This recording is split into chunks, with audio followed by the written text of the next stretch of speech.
अनंत अनंत भाव भेदथी भरेली भली अनंत अनंत निक्षेपे व्याख्यानी छे सकल जगत हित कारिणी हारिणी मोह तारिणी भवाब्धि मोह चारिणी प्रमाणी छे उपमा आप्यानी जेने तमारा कविते आपवाथी निज मति मापाई में मानी छे अहो राज चंद्र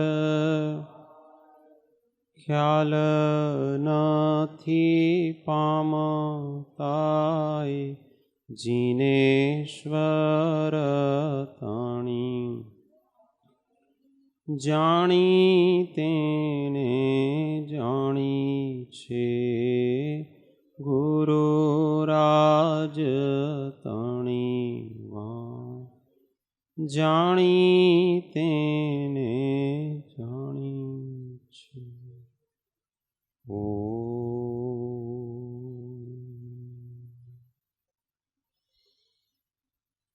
जय सद्गुरुनाथ।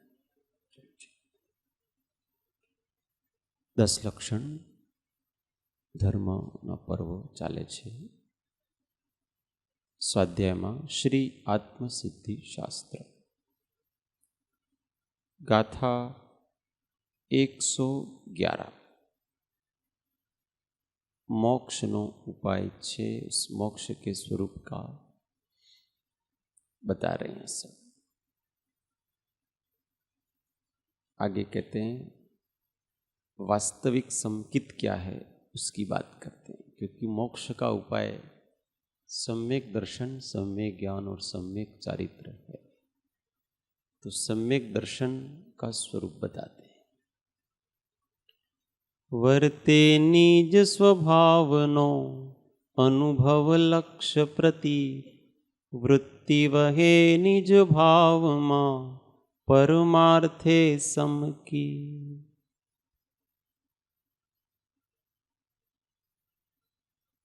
परमार्थ समकित की बात कर रहे हैं कि वर्ते निज स्वभावनो अनुभव लक्ष्य प्रति,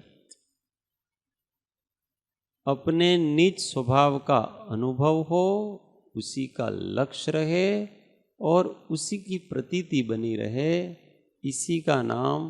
तो फिर क्या होगा? वृत्ति वहे निज भाव मा, वृत्ति अपने भाव में ही रहती है और इसी का नाम परमार्थ से समकित कहलाता। अब इन तीनों को समझें। अनुभव, लक्ष्य और प्रतीत, 3 शब्द हैं।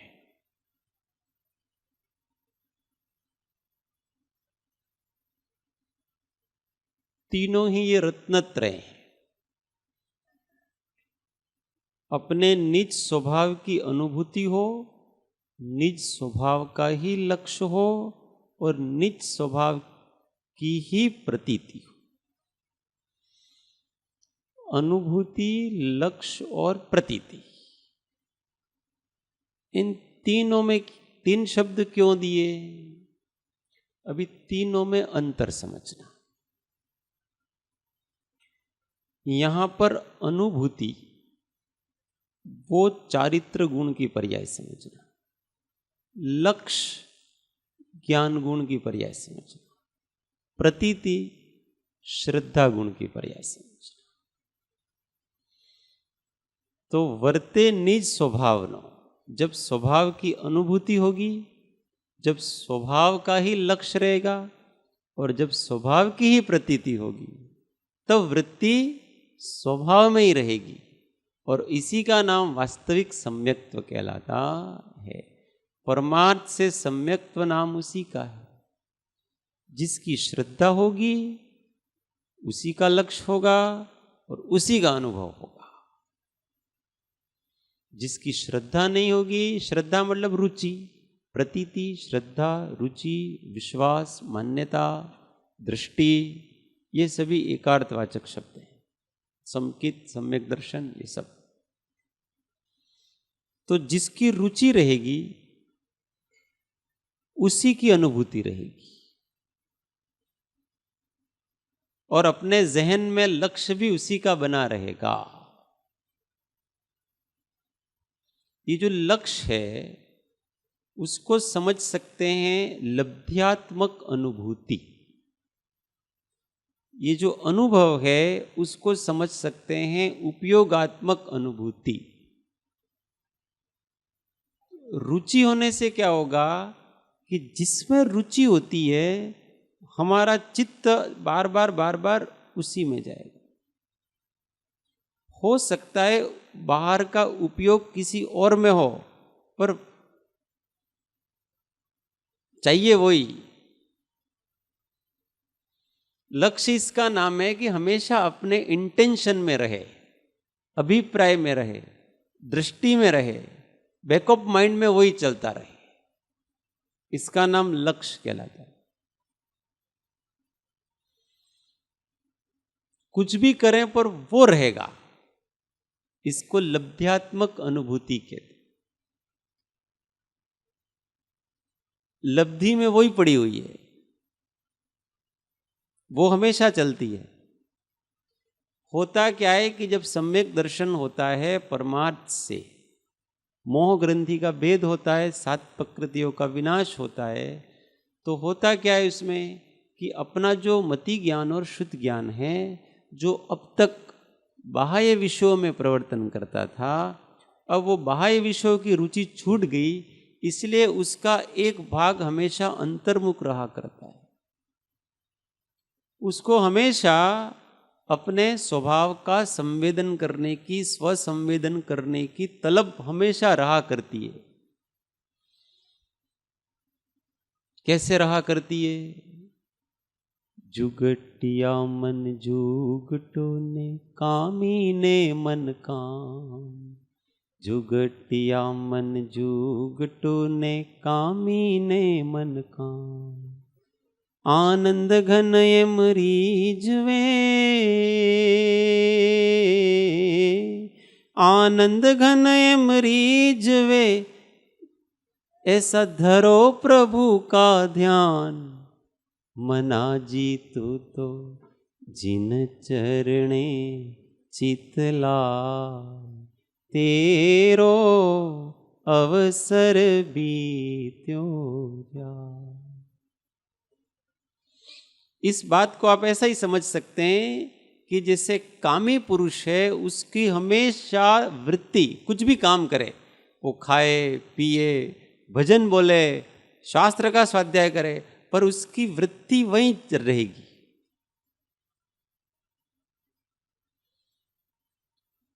नवविवाहित स्त्री होती है, उसका मन हमेशा उसके पुरुष पति में लगा रहता है। पति घर पे हो कि नहीं हो, वो खाना बना रही है, वो स्नान कर रही है, वो सोने के लिए जा रही है, वो अपने कुछ भी कर रही हो, परंतु उसका चित्त कहाँ लगा रहेगा? अपने पति। विदेश हैं तो भी वही सोचती रहेगी, अभी इतने बज गए, अभी उठे होंगे, अभी ये कर रहे होंगे, अभी वो कर रहे होंगे, इसके बाद ये करेंगे, इसके बाद वो करेंगे, सारा यही बना रहेगा उसके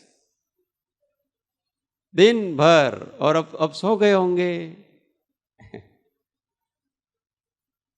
ये सब अनुभव है कि नहीं? मन मैला नूल रे वाला उपरे, बीजा काम करन। दूसरे काम करते हुए भी उस महिला का मन अपने वाला मतलब प्रेमी पर रहता है। ऐसे ही समकीर्ति जीव का लक्ष्य हमेशा अपनी चेतना पर बना रहता है, शुद्ध आत्मा की अनुभूति पर बना रहता है, वही पसंद है। इसको लक्ष्य कहते हैं, इसको लब्ध्यात्मक अनुभूति कहते हैं। अब इसका उपयोग अंतर्मुख हो चुका है। अब वो कुछ भी काम करा लो, कुछ भी बात करेंगे, कुछ भी करेंगे, पर दृष्टि वहीं पर है। जैसे रावण की दृष्टि सीता पर थी, जैसे सीता की दृष्टि राम पर थी, और जैसे राम की दृष्टि सीता पर थी। इन तीनों का उदाहरण देखो आप। ये तीनों की दृष्टियां हमेशा एक दूसरे में लगी रहती थी। एक क्षण के लिए भी रावण के चित्त से सीता जाती नहीं थी।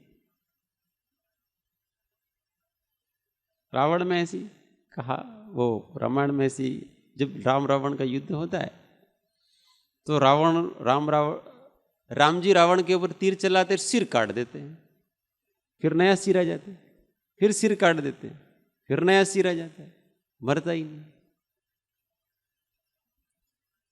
फिर इंद्रदेव को चिंता हो जाती है कि यार ऐसे तो रावण मरेगा ही नहीं, ये राम जी हृदय को लक्ष्य करके तीर क्यों नहीं मारते हैं, सिर पे क्यों मारते हैं? सिर काटने से तो नया सिर आ जाता है, तो दिल पे मारना चाहिए ना तीर। तो ब्रह्मा जी कहते हैं उनको कि वो हृदय पे तीर नहीं चलाएंगे। क्यों नहीं चलाएंगे? क्योंकि उसके हृदय में सीता रहती है, और वो अपनी प्रिया पे तीर कैसे चलाएंगे? वो नहीं चला सकते। ये सब एक काल्पनिक वस्तु समझाने के लिए। तो फिर कैसे मरेगा रावण? तो मरेगा, बार बार सिर कटेंगे और व्याकुल होगा, और व्याकुल होगा एक क्षण भर के लिए, सीता का ध्यान चला जाएगा, और अंतर्यामी राम है, उसी समय मौका देख करके उसके ऊपर तीर चलाएंगे और रावण मरेगा निश्चित रूप से। अज्ञानी जीव का तो किसी वस्तु में चित्त हट भी सकता है, जब तक ज्ञानी सम्यक्त्व है तब तक उसका चित्त कभी भी चैतन्य से नहीं हट सकता। उसका एक उपयोग हमेशा बना रहेगा, चाहे वो लड़ाई करता हो, चाहे काम भोग करता हो, कुछ भी करता हो, वो नहीं छूट सकता। वो हमेशा चल रहा। चाहे भरत जी बाहुबली पे चक्र चला रहे हो, परंतु उनकी वो अनुभूति बनी हुई है। चाहे राम जी सीता के लिए गिड़गिड़ा रहे हो, पेड़ पौधों से कहते हैं कि मेरी सीता देखी। चाहे राम जी लक्ष्मण जी के शव को उठा करके घूमते हो, उस समय भी उनकी चित्त वृत्ति का एक छोर हमेशा उसकी प्रतीति में लगा रहता। ये लब्ध्यात्मक अनुभूति कहलाती, ये अपने जहन में चलती है, हमारे उपयोग में भी पता नहीं पड़ता है। हमको भी पता नहीं पड़ता है कि ये हमारे अंदर चल रहा है। बहुत अंतर संशोधन करेगा तब पता पड़ेगा, यार मेरे अंदर ये सब चल रहा था, इसलिए ऐसे भाव हो रहे थे। कभी कभी व्यक्ति को गुस्सा आ जाता है, इरिटेशन हो जाते हैं, सब हो जाता है, पता नहीं पड़ता यार मेरे साथ ऐसा होता क्यों है। बात बात में नाराजगी आ जाती है, कभी क्या हो जाता है, ये सब बाहर के लक्षण दिखते हैं, और कभी उसको भी पता नहीं पड़ता यार ये सब हो क्या रहा है मेरे से, कहाँ प्रॉब्लम हो रही है। अंदर जहन में जाओगे तो कुछ ऐसा अंदर चल रहा है, इसको लब्ध्यात्मक अनुभूति कहते। वो ठीक हो गया, आपका सारा आचरण ठीक हो जाता, सारे लक्षण खत्म हो जाएंगे उसके, वो ठीक हो गया, वो मिल जाना चाहिए, सब ठीक हो। उसको ढूंढना, ऐसे ये ज्ञानी जीव का लक्ष्य इसका नाम है कि वो मति श्रुत ज्ञान में इस प्रकार की विशुद्धि आ जाती है कि वो हमेशा अंतर्मुख बना रहता, उसके उपयोग में भी कदाचित नहीं आता है। 6 महीने तक राम जी के उपयोग में भी नहीं आया ये, उनके उपयोग में तो लक्ष्मण जी रहते थे। पर ऐसा नहीं है कि वो सर्वथा सम्मूढ़ हो गए, लब्ध्यात्मक अनुभूति हमेशा बनी रहती है। इसको हम इतना ही समझा सकते हैं, बाकी खुद समझना। हमारे दैनंदिन जीवन में भी ये सब चीजें हम अनुभव में करते हैं।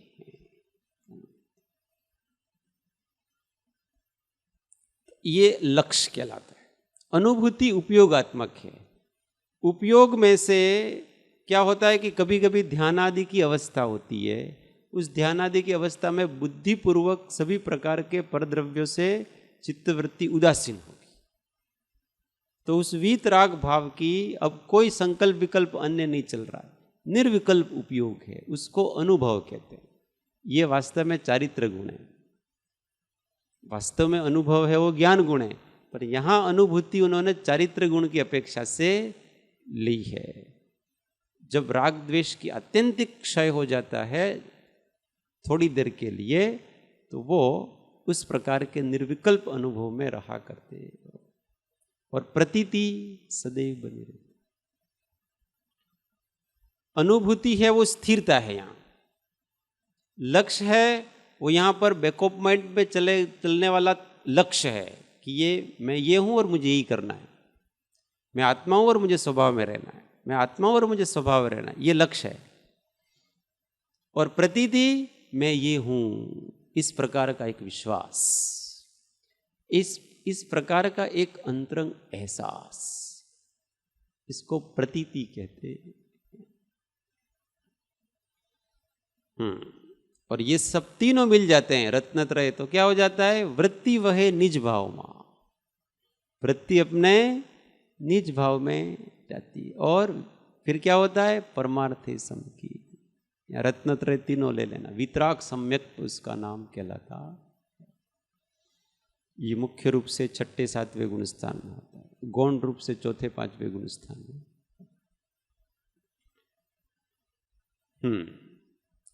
इस संबंध में किसी को कुछ प्रश्न है? थोड़ा सा गूढ़ है, हमने जितना बता सके उतना आपको बताया। आगे 112। वर्धमान समकीत थई टाळे मिथ्याभास, उदय थाय चारित्रनो वीतराग पदवास। अब समकित तो हो गया, अब समकित का जब विस्तार होगा, वर्धमान समकित थी, सब जगह समकित प्रसरेगा तो क्या होगा? टाळे मिथ्याभास। समकित जब अपनी चरम सीमा पर है वही शुद्ध समकित। टाळे मिथ्याभास, मिथ्या आभास था, कल्पनाओं को नष्ट कर दिया।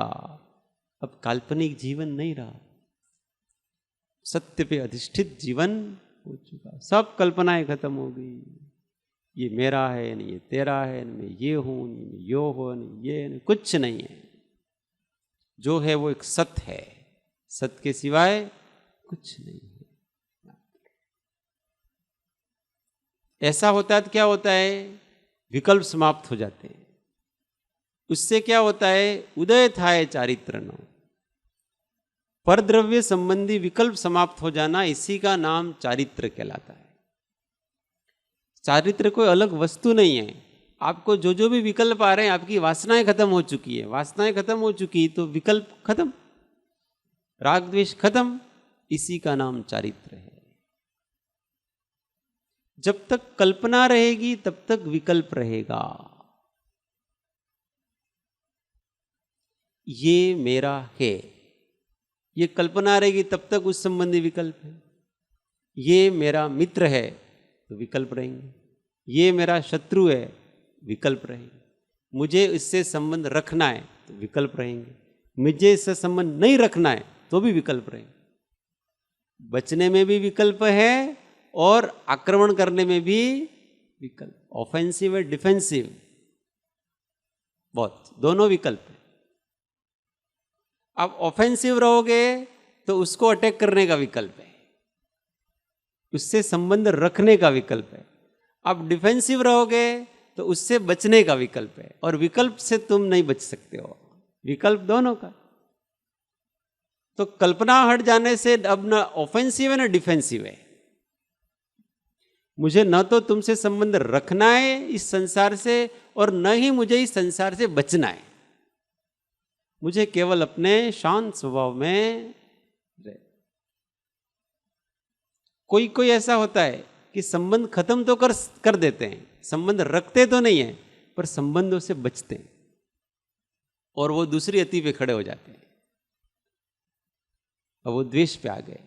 पहले राग पे थे, अच्छा था राग, द्वेष से तो कम से कम अच्छा था, अब द्वेष पे आ गए, अब बचेगा उससे, पाप बांधेगा उससे।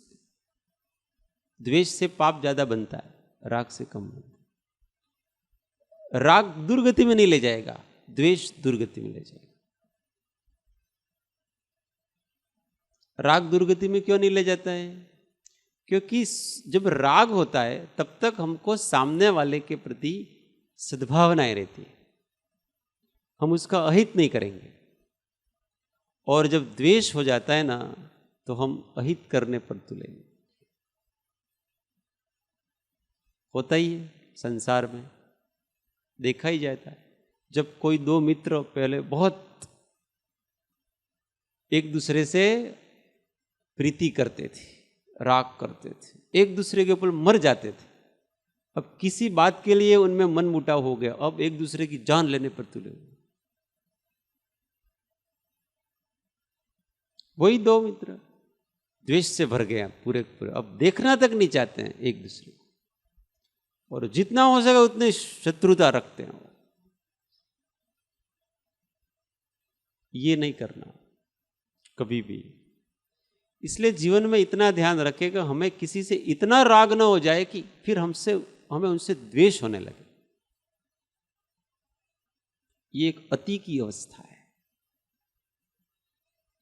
सबसे तुलसी या संसार में भांति भांति के लोग, सबते हिलमिल चालिए नदी नाव संजो। न किसी से बहुत राग करो, न किसी से द्वेष तो बिल्कुल ही मत करो। अनुराग थोड़ा रखो क्योंकि वो रहेगा। द्वेष मजबूरी नहीं है, राग तो मजबूरी। अभी आपको संसार में रहना है, थोड़ा राग शरीर के प्रति रहेगा, रहेगा ही रहेगा। थोड़ा जो शरीर का ध्यान रखते हैं उनके प्रति भी रहेगा। जिन्होंने अपने प्रति उपकार किया है उनके प्रति भी रहेगा। इन सबके प्रति अपने को थोड़ा अनुराग भाव रहेगा। छठे गुण स्थान तक बुद्धिपूर्वक रहेगा। आगे फिर वो, उससे तो हम नहीं बच सकते हैं, पर द्वेष से तो पूरी तरह से बच सकते हैं। सम्यक तो होते ही ये मेरा और ये तेरा, ये कल्पनाएं समाप्त हो जाती हैं। इसलिए कोई इष्ट अनिष्ट अपना लगता नहीं है, राग द्वेष होते नहीं है, इसलिए वो वितराग पद में निवास कर देता है। ये सम्यक्त्व का प्रताप है। जो उदय था है चारित्र नो, चारित्र का उदय होता है। और क्या कहाँ होता है? वीतराग पद वास। वो वीतराग पद में वास करता है हमेशा। ये 12वें गुण स्थान तक आ गया। अभी अब आगे 13वें गुण स्थान में जाएगा। ये सब गुण स्थानों के अनुसार बराबर लगा रहे हैं सारी चीजें। अभी समय कम है, नहीं तो हम इसको द्रव्यानुयोग, कर्णानुयोग, चरणानुयोग और प्रथमानुयोग, इस चारों प्रकार से इस आत्मसिद्धि की एक एक गाथा को बताते हैं। एक एक गाथा में प्रथमानुयोग की अपेक्षा से व्याख्यान किया जाता है, फिर चरणानुयोग की अपेक्षा से व्याख्यान किया जाता है, फिर द्रव्यानुयोग की अपेक्षा से व्याख्यान किया जाता है। चारों अनुयोगों से व्याख्यान किया जाता है। नहीं, इस पे हमने कुछ लिखा नहीं है, परंतु हर चीज का व्याख्यान कितने प्रकार से होता है? 4 अनुयोगों से होता है। दूसरा कितने प्रकार के होता है? सबसे पहले तो व्याख्यान होता है, सबसे पहले 2 प्रकार से, प्रमाण नयर अधिगमः। वहां से चालू हुआ। प्रमाण और नय से वस्तु के स्वरूप को समझा जाता है। अब उसको 4 प्रकार से प्रमाण और नय से समझेंगे। नाम स्थापना द्रव्य भाव तस्तन्यास। नाम, स्थापना, द्रव्य और भाव, ये 4 प्रकार के निक्षेप है। इससे समझा जाएगा इसको। फिर समझ में नहीं आए तो फिर आगे समझा जाएगा उसको। निर्देश, स्वामित्व, साधना, अधिकरण, स्थिति, विधानतः, इन 6 अनुयोगों से समझा जाएगा। निर्देश से समझा जाएगा, स्वामित्व से समझा जाएगा, साधन से समझा जाएगा, अधिकरण, स्थिति, विधान, ये 6 अनुयोगों से समझा जाएगा। और भी समझाना है बहुत विस्तार, सत्संख्या, क्षेत्र, स्पर्शन, कालांतर, भावाल्प, बहुत्वेश्च, इस 8 प्रकार से समझाया जाएगा। इस प्रकार से हर एक वस्तु को समझा जाएगा। इसलिए हम कभी कभी जब कहते हैं कि इस आत्मसिद्धि को हम सालों साल चला सकते हैं, तो हमारे मन में इस प्रकार से व्याख्यान करने की अपेक्षा से कहते हैं हम, और ये सालों साल क्या है, 50 साल तक चलेंगे। इस प्रकार से व्याख्यान करेंगे, कभी अंत नहीं आएगा इसका, चलती ही रहेगी ये, एक एक वस्तु उसका, उसके ऊपर विचार होता रहेगा। अभी समझ में आता है ना कि जो लोकांतिक देव हैं, सर्वार सिद्धि के देव हैं, उनके पास कुछ काम नहीं है, वो केवल और केवल तत्व चर्चा करते हैं। अब इस सागरों तक तत्व चर्चा कैसे हो? अब उनको नींद भी नहीं आती, वो खाते भी नहीं है, पीते भी नहीं है, सोते भी नहीं है, उनके पास देवांगना ही नहीं है, भोग विलास नहीं करते। अभी दिन भर कैसे करते रहोगे सागरों तक? भी समझ में आ रहा है कैसे करते हो? ऐसे करते। ज्ञान का बड़ा विस्तार है, अभी तो हमको पता ही कहां चला है, समुद्र में डूबे ही नहीं है। अभी तो डुबकी लगाएंगे तब पता पड़ेगा कि ज्ञान का, और ये सब क्षोभक्षम ज्ञान के विकल्प हैं, इनसे कोई कल्याण नहीं है। इनसे कोई कल्याण, अगर इनसे कल्याण होता तो वो सर्वार सिद्धि के देव केवल ज्ञानी नहीं हो जाते? हो जाते। ये तो केवल अपने अविचल स्थिर स्वभाव को समझने के लिए इतने सारे विकल्प, कोई काम नहीं, उपयोग को कम से कम दूसरी जगह न जाए तो कान लगाएं, दिल लगी करते हैं स्वाध्याय के लिए, कभी शास्त्र पढ़ते हैं और कभी चर्चा करते। ये कब दिल लगी है, इस दिल लगी करने से दिल दोषी नहीं होता। बाकी जगह आप दिल लगी करने जाओगे, दिल दोषी हो जाएगा, विकारी हो जाएगा। ये निर्विकारी वस्तु है, इससे अपने धीमे धीमे कर्मक्षय ही। और वो तत्व चर्चा करते करते करते करते कर्मों का इतना अधिक अनुभाग घटा देते हैं, और आते ही तुरंत संयम ग्रहण करके 1-2 सामायिक में केवल ज्ञान प्राप्त कर लेते हैं। आए 8 साल के हुए, दीक्षा ली, दीक्षा तो औपचारिकता मात्र है, उनके पहले से ही रेडी है मामला। अंतर्मुहूर्त में केवल ज्ञान हो जाता है उनको, कुछ नहीं, रेडीमेड मामला है उनको, कहीं ना कोई राग है ना कोई द्वेष है, वो तो पर्यायगत था, उतना हो गया।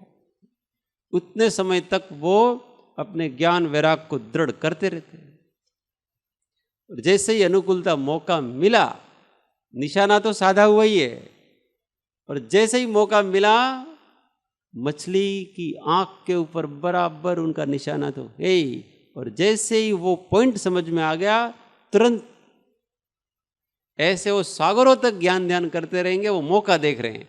और जैसे ही जय हुए, जन्म हुआ, 8 साल के हुए, और औपचारिकताएं बाकी रह गई थी दीक्षा की, औपचारिकताएं कर लेते हैं और एक अंतर मुहूर्त में केवल ज्ञानी हो जाते। ये इसका प्रताप।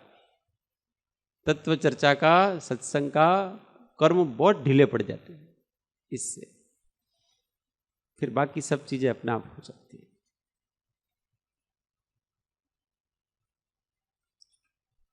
आगे 113। केवल निज स्वभावनु अखंड वर्ते ज्ञान, कहिए केवल ज्ञान ते देह छता निर्वाण। केवल निज स्वभावनु अखंड वर्ते ज्ञान,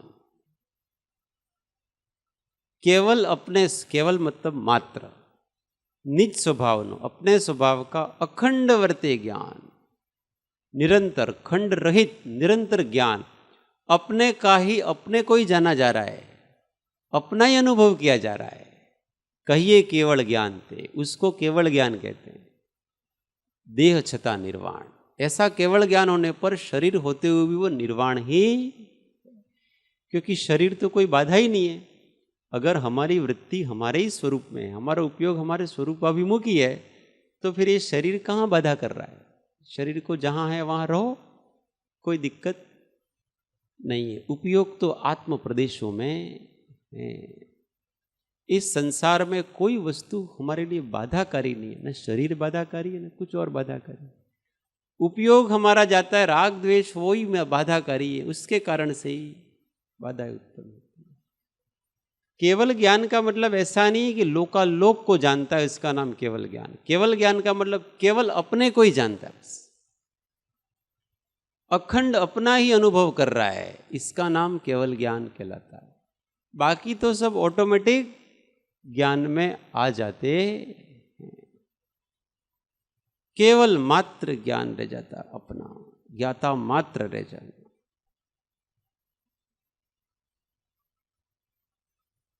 आगम कहता है कि भगवान लोकालोक को जानते हैं, वो मात्र उपचार का कथन है। किसका कथन है? उपचार का कथन है। वास्तविक वस्तु ये है कि भगवान अपने को पूरी तरह से जान, किसी को नहीं जानते हो।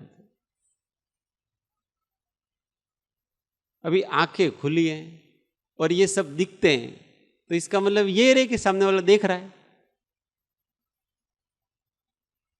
दिखना अलग बात है और देखना अलग बात। दर्पण में कोई आ रहा है तो आ रहा है, उससे दर्पण को क्या, दर्पण थोड़ी उसको प्रतिबिंबित कर रहा है। उनका उपयोग किसी को देखने में, वो तो स्वच्छत्व शक्ति है आत्मा की।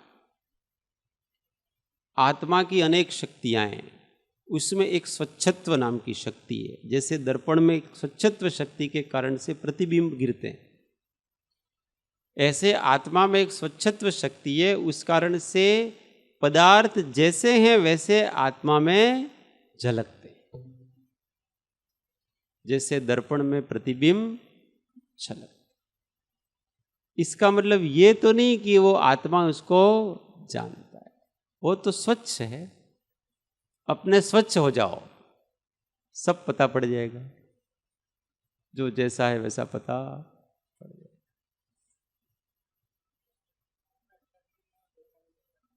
हाँ,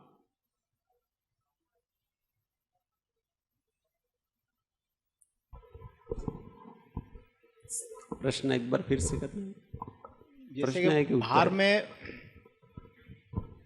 बाहर देखने का भाव हमारी कोई इच्छा होती है, कामना होती है, रुचि होती है, तब देखने का आता है। सामान्य रूप से जीव किसी को देखना चाहेगा तो वो इच्छा पूर्वक हो, तो उससे कर्म बंद होगा। इसका मतलब उपयोग बाहर बहिर्मुख हुआ। पर बिना इच्छा के दिखता है तो उससे कर्म बंद नहीं होता है, वो उपयोग अंतर्मुखी है। तो भगवान को बिना इच्छा के सब दिख रहे हैं, ज्ञान में आ रहे हैं, तो उनका उपयोग, उनमें उपयोग परद्रव्य में होने का मतलब ऐसा है कि परद्रव्य के प्रति उसको इष्ट अनिष्ट करने से, राग द्वेष से वो उसको इच्छा पूर्वक जान रहा है। ऐसा केवली भगवान के साथ होता नहीं। और निचले के स्तर के जो ज्ञानी महात्मा होते हैं उनका भी ऐसा ही होता है। उनके अभिप्राय में किसी को जानना देखना वगैरह नहीं है। बहुत हो गया भाई। बाह्य पदार्थ बहु बहु जोया, भटकी बारे बारे, अंतर शोध चलावाने हवे, अंतर शोध चलावाने हवे, भीतर वर्षो प्यारे भेणा, भीतर वर्षो प्यारे नहीं होना, भीतर वर्षो। जब अपन वाड़ेंगे तो वड़ेंगे, अपने आप थोड़ी वड़ेंगे।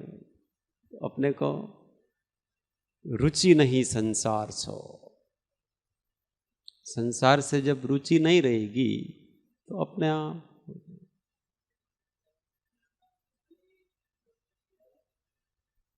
ज्ञाता दृष्टा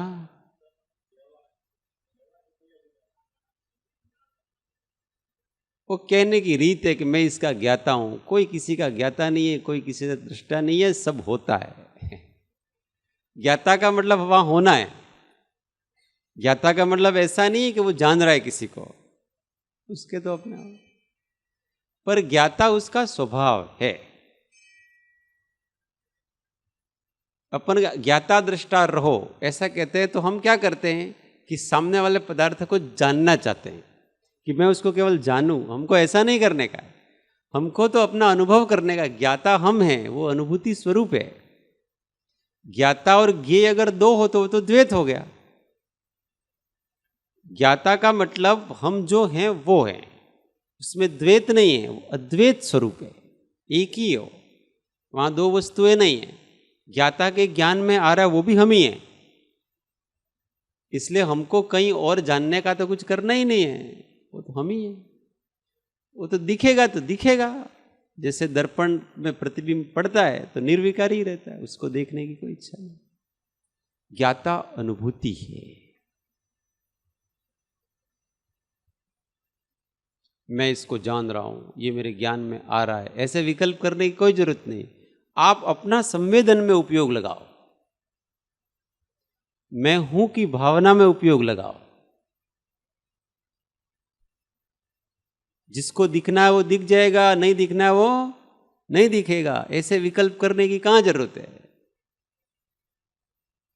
जब तक ऐसे विकल्प रहेंगे कि मैं ज्ञाता हूं ये ज्ञेय है, तब तक द्वैत मौजूद है, अपरोक्ष अनुभूति नहीं होगी।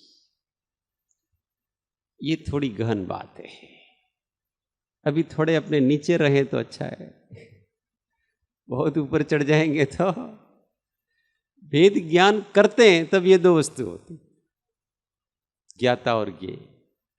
भेद ज्ञान की सिद्धि होती है तो एक ही वस्तु होती है, वहां केवल ज्ञाता की अनुभूति है। वहां फिर ये द्वैत नहीं है कि मैं इसको जान रहा हूं, ये मेरे ज्ञान में आ रहा है, ये स्व है, ये पर है, ऐसे कोई विकल्प वहां पर, वहां तो सीधी अनुभूति है अपने अस्तित्व की, अपने अस्तित्व पे सीधा उपयोग है, और वहां कोई द्वैत नहीं है, वहां केवल एक है।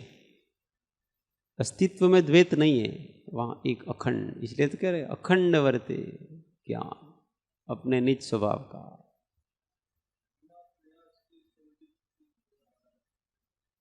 आ रहा है जा रहा है, जो आ रहा है जा रहा है उस पर ध्यान ही मत रखो, जो रह रहा है उसी पे हमारी वृत्ति है। हम हमेशा होते हैं, रहते हैं, आते जाते नहीं है, पर हम क्या है, आने जाने वालों पर अपने को दृष्टि रखने की आदत पड़ गई है। कौन आया कौन गया, अरे जो आया जो गया क्या फर्क पड़ता है, आप रहो मस्ती से। हाँ, इच्छा पड़ी है ना, जिज्ञासा, कौन क्या कर रहा है देखो तो सही हो।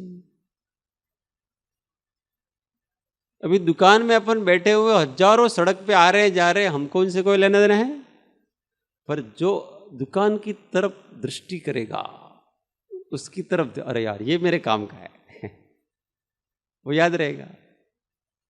तो हमारी रुचि जिन पदार्थों में, हमारा उपयोग वहां भटकता है, सारे संसार में नहीं भटकता है। तो जहां रुचि पड़ी है उस रुचि को समाप्त किया जाए, हो गया काम। ये गाथाएं बड़ी मजेदार हैं, हमको बहुत आनंद आता है इसके बारे में सोचते सोचते सोचते सोचते,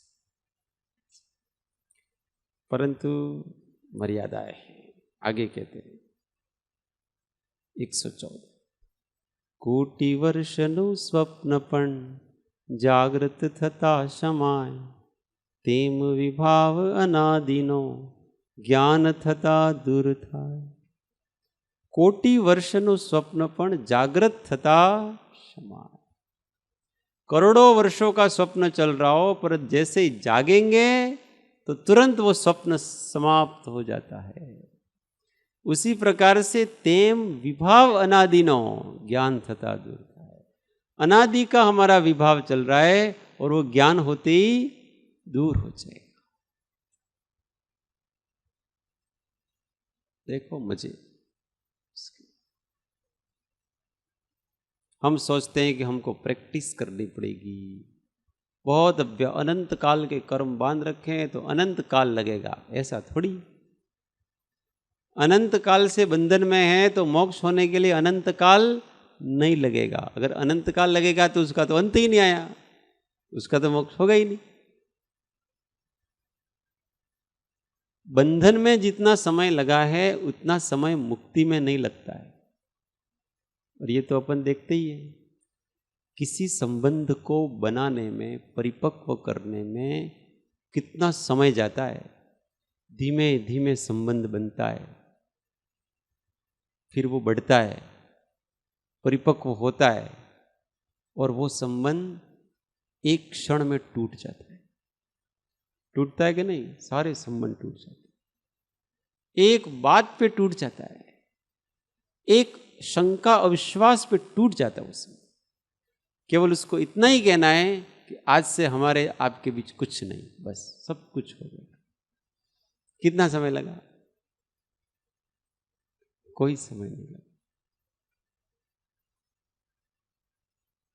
राम और सीता का संबंध बड़ा हजारों वर्षों तक साथ रहा।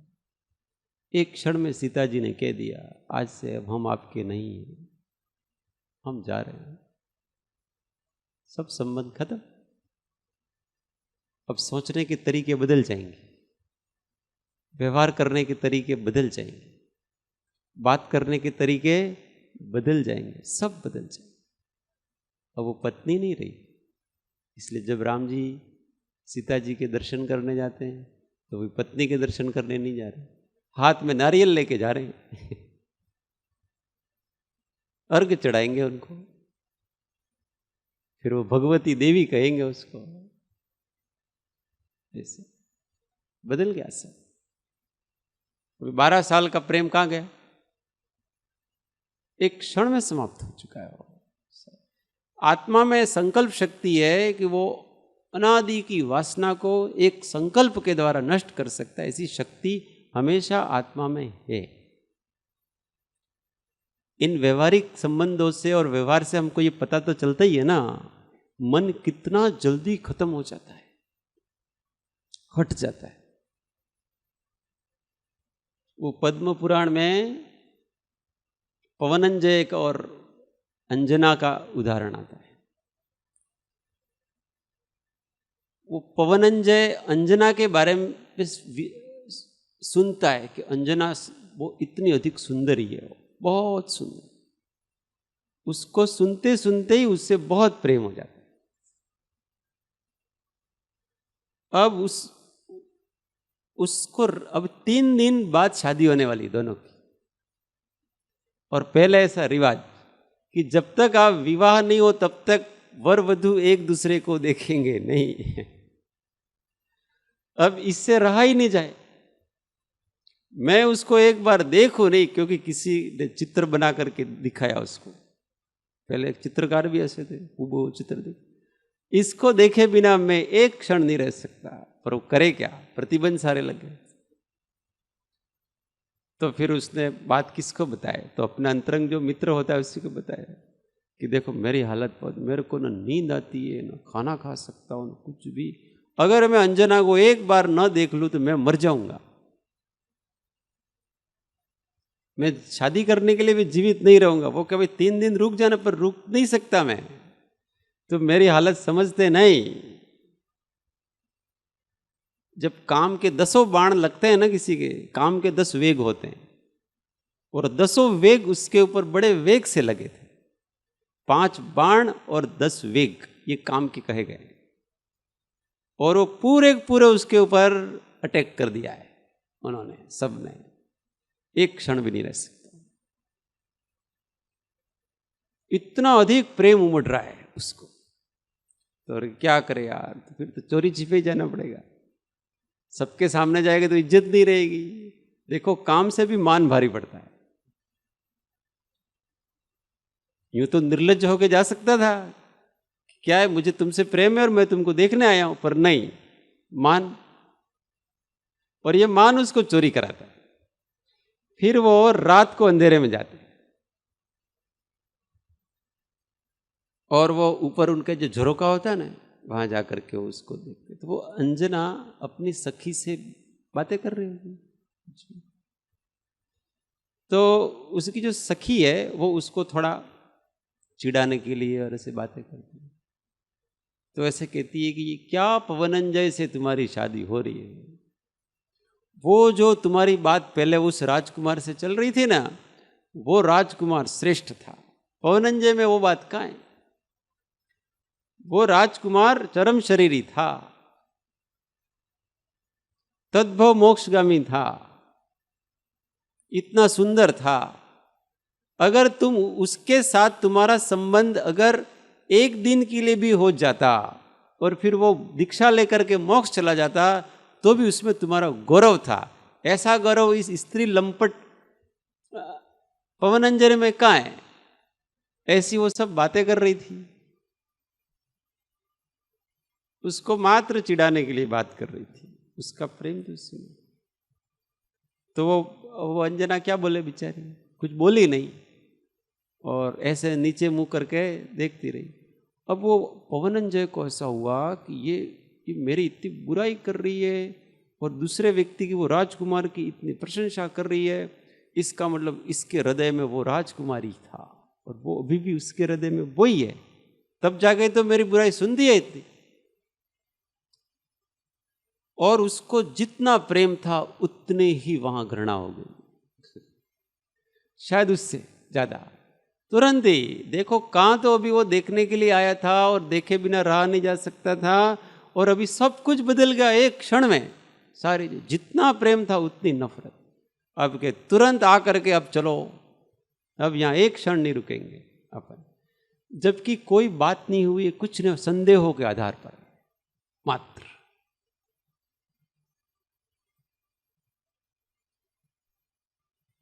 और फिर क्योंकि तुम क्या कर रहे हो, कहाँ जा रहे हो? अब शादी वादी नहीं करेंगे हम। तो ऐसा थोड़ी होता है, हम वचन दे चुके हैं, क्षत्रियों का वचन होता है, एक दूसरे को वचन दे चुके हैं। उसके ससुर ने भी समझाया, पापा ने भी समझाया, सबने। फिर वो थोड़ा, जो सज्जन होते हैं वो इतने हठी नहीं होते कि किसी की भी बात ना माने, किसी की बात तो मानते हो, तो वरिष्ठों की बात का सम्मान रखते हैं। तो चलो आप कह रहे हैं तो शादी तो कर लेंगे।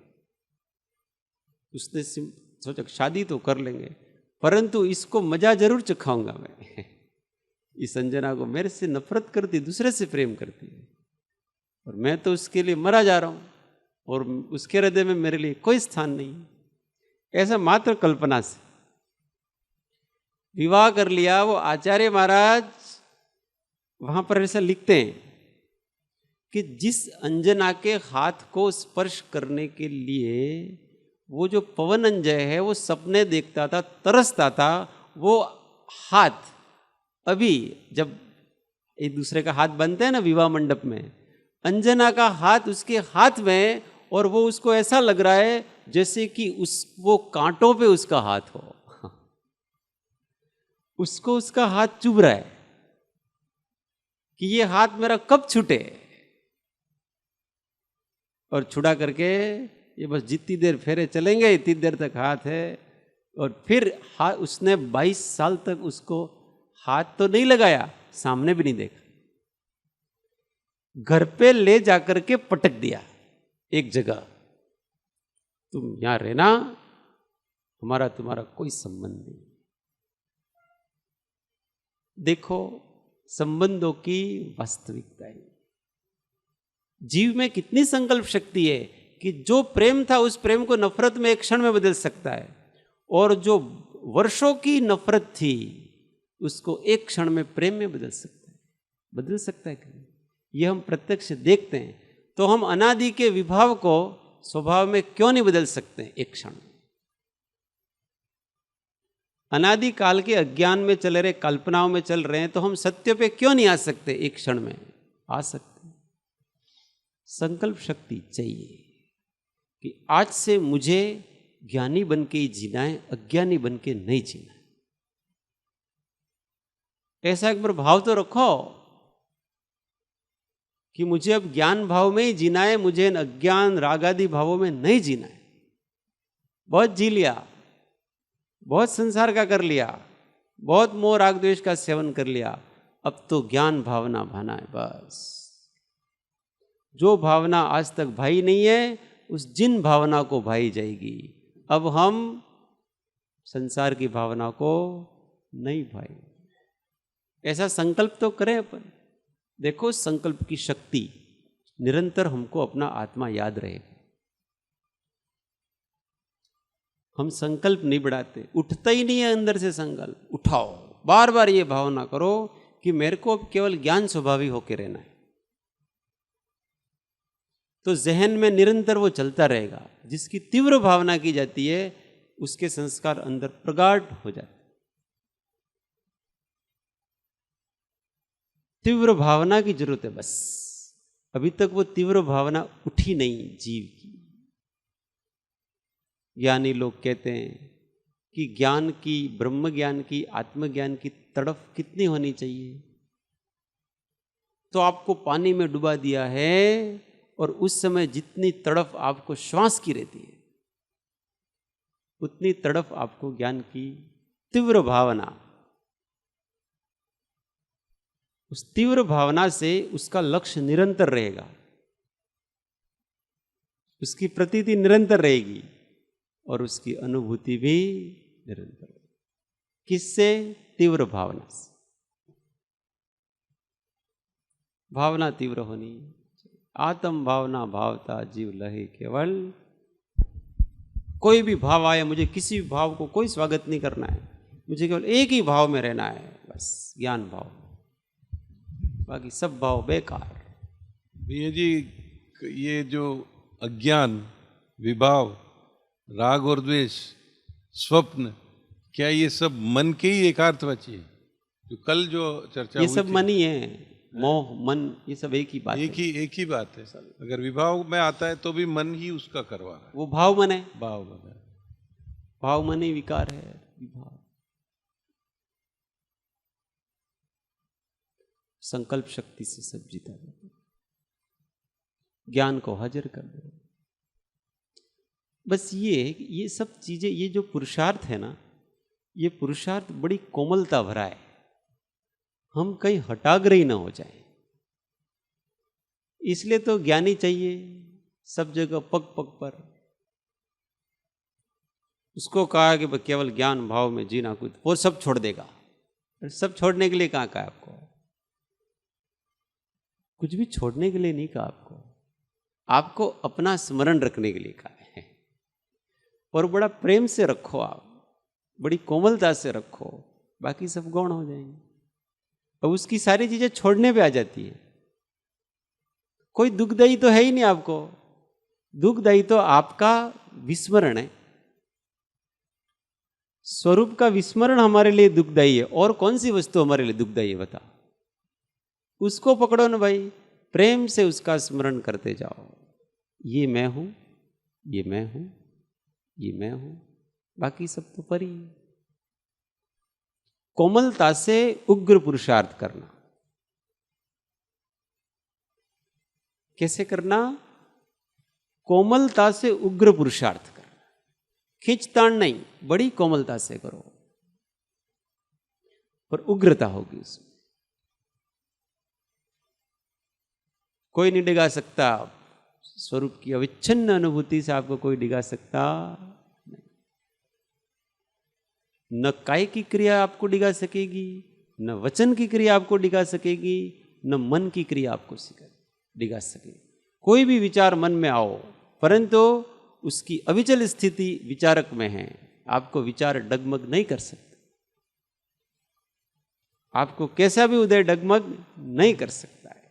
अगर आपकी स्वरूप निष्ठा है तो इस स्वरूप निष्ठा बनाना।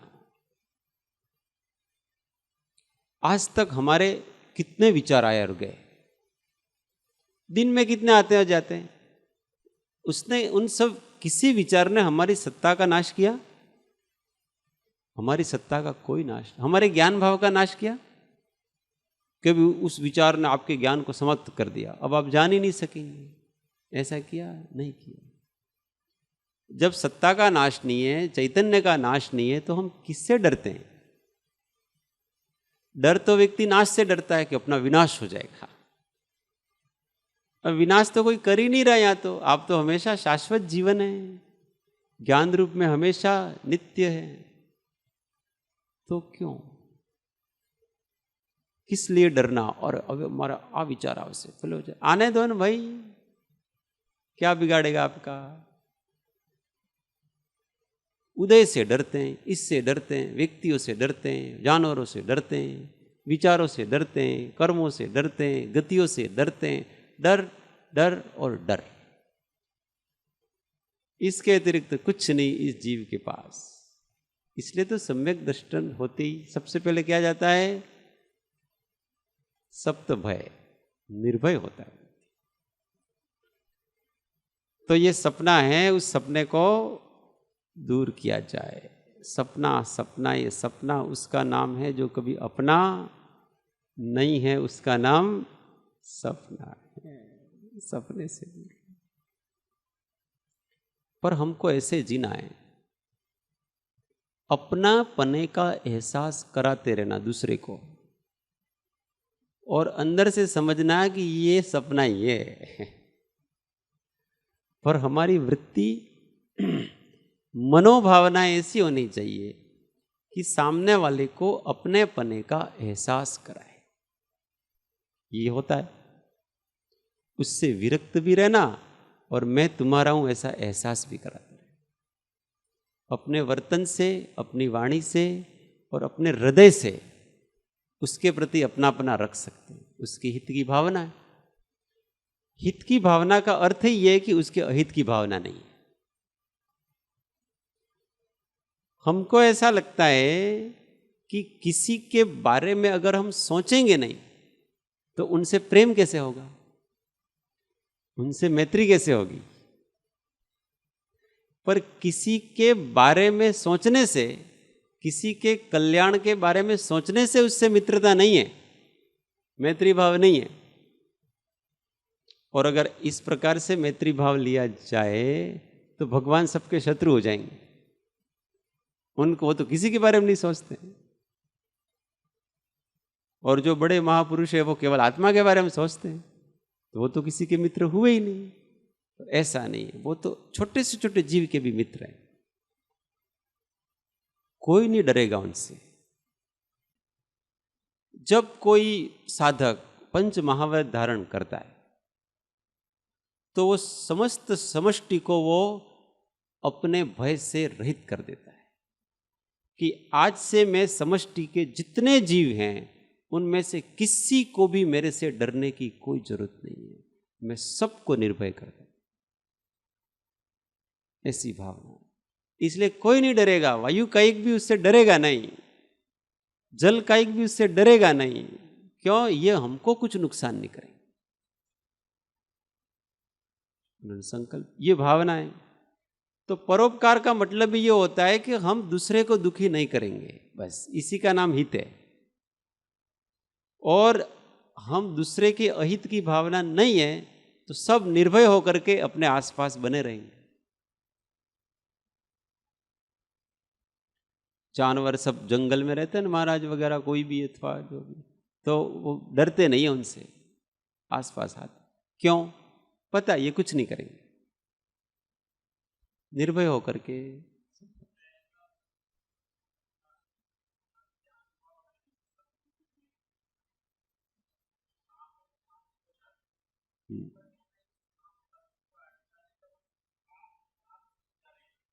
ये बिल्कुल सही बात है। ये ऐसे कहते हैं कि भाई कोई भी जानवर होता है, कोई भी जानवर प्रतिक्रिया तब करता है जब आप उससे डरते हैं। आपके डर से उसको डर लगता है और वो भयभीत हो जाता है, और वो भयभीत होकर के अपने बचाव से के कारण से वो ऐसा करता है। आप मत डरो, सामने वालों को भी कोई भय नहीं होगा और दोनों निर्भय रहेंगे। हमारे डर से सामने वाला भयभीत हो जाता है। डरो मत, निर्भय रहो। सांप हो, बंदर हो, जो भी हो, हम डर गए, वो डरेगा। अपने वाइब्रेशंस काम करते हैं। और हम निर्भय हैं, वो भी निर्भय है।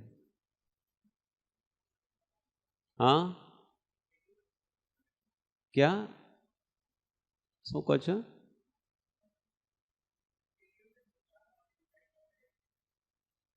आपको कभी काटा? घर पे आके किसी साहब ने घर पे आके काटा? इसका मतलब उसका स्वभाव जानबूझ करके किसी को काटने का। आप उसके ऊपर पैर रखेंगे, कुछ करेंगे, डरेंगे तो काटेगा आपको। वो तो बेचारा अपना बचाव कर रहा है और कुछ नहीं। भय ही सबसे बड़ा दोष है, भयभीत ना रहे। हाँ सर,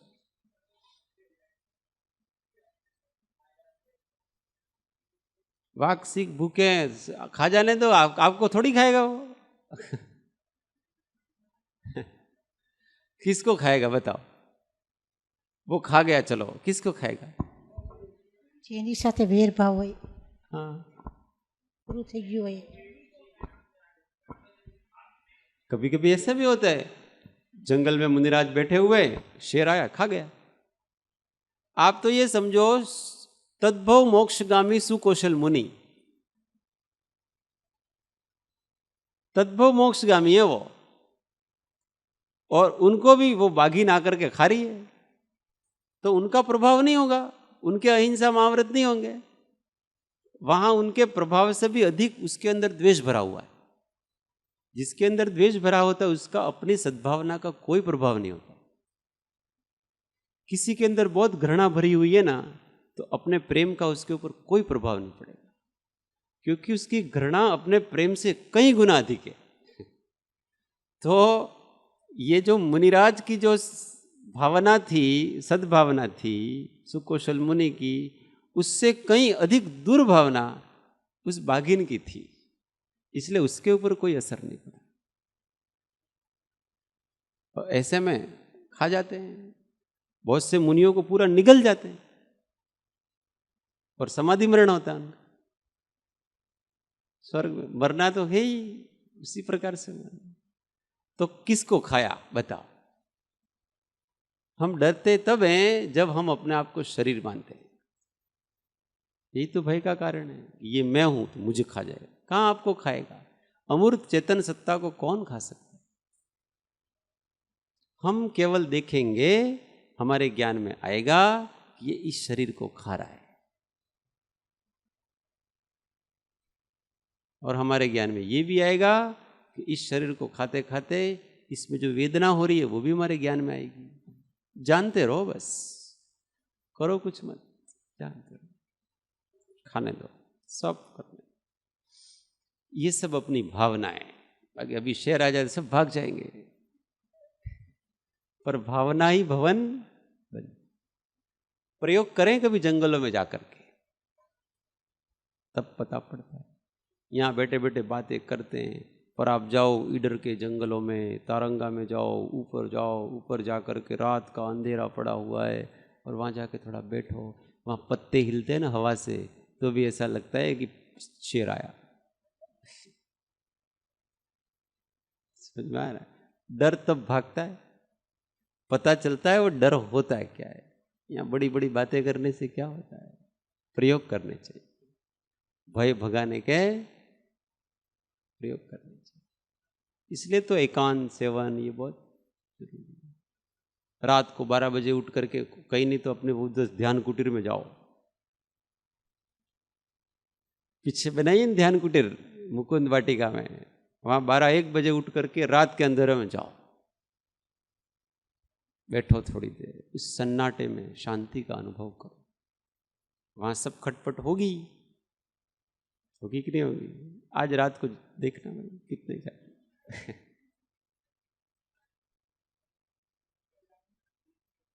कोई नहीं रह मिलेगा, आप जाना, वहां कोई नहीं मिलेगा।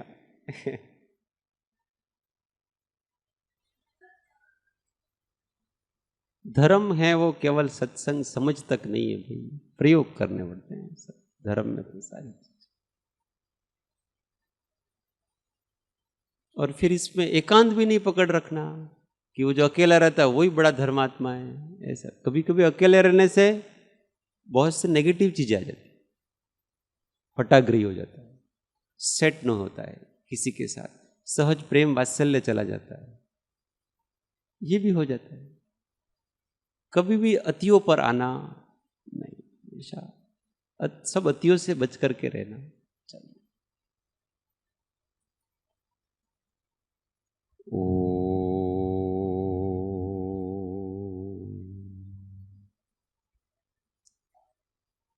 सुखधाम अनंत सुसंत चहि, दिन रात्र रहे तध्यान। पर शांति अनंत सुधाम, प्रणमो पद ते वरते। ओ प्रणमो पद ते वरते। सद्गुरु परम कृपाणु त्रिलोकनाथ की जय। सब संतन की आनंद घन। ओम।